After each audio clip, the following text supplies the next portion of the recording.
सरकार ने, कांग्रेस ने अपनी हार को स्वीकार किया है और अनुभवी नेता हैं, वो पुराने नेता हैं, खानदानी नेता हैं, तो उनको सारी स्थिति पूरे प्रदेश में नज़र आ रही है। इसलिए उन्होंने और शायद ऊना में ही ये बयान दिया है।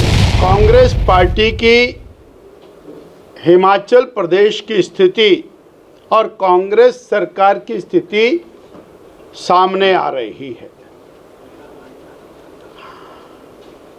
श्री हर्षवर्धन चौहान जी का बयान काबिले तारीफ है। उन्होंने सच्चाई व्यक्त की है कि कांग्रेस पार्टी एक भी चुनाव जीतने वाली नहीं है। यानी सरकार ने, कांग्रेस ने अपनी हार को स्वीकार किया है और अनुभवी नेता हैं, वो पुराने नेता हैं, खानदानी नेता हैं, तो उनको सारी स्थिति पूरे प्रदेश में नज़र आ रही है। इसलिए उन्होंने और शायद ऊना में ही ये बयान दिया है। इसी प्रकार माननीय उप मुख्यमंत्री जी का बयान कि हमारी सरकार स्थिर है, यह भी इस बात का द्योतक है कि उनको मन में बहुत आशंका लगातार बनी हुई है।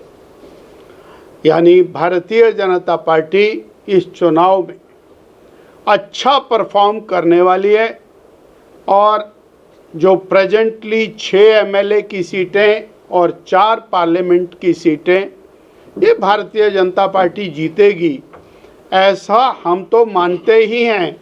परंतु कांग्रेस के वरिष्ठतम नेता और सरकार में बैठे हुए मंत्रीगण भी इस बात को स्वीकार कर रहे हैं।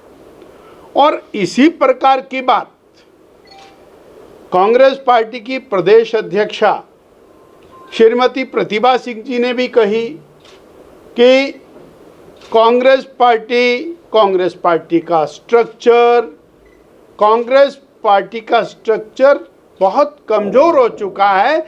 ऐसे में चुनाव लड़के जीतना ये अत्यंत कठिन बात है। और उन्होंने यहाँ तक कहा कि सरकार और पार्टी का तालमेल नहीं है, इसलिए हमारे चुनाव लड़ने का कोई कारण नहीं है।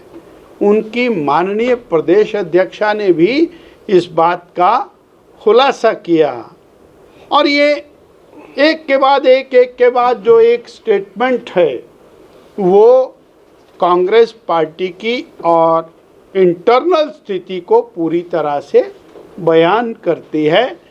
और यही वजह है कि कांग्रेस पार्टी को 6 विधायक अलविदा कह करके भारतीय जनता पार्टी के अंदर शामिल हुए और उन्होंने अनेक प्रकार से सरकार के ऊपर गंभीर आरोप लगाए।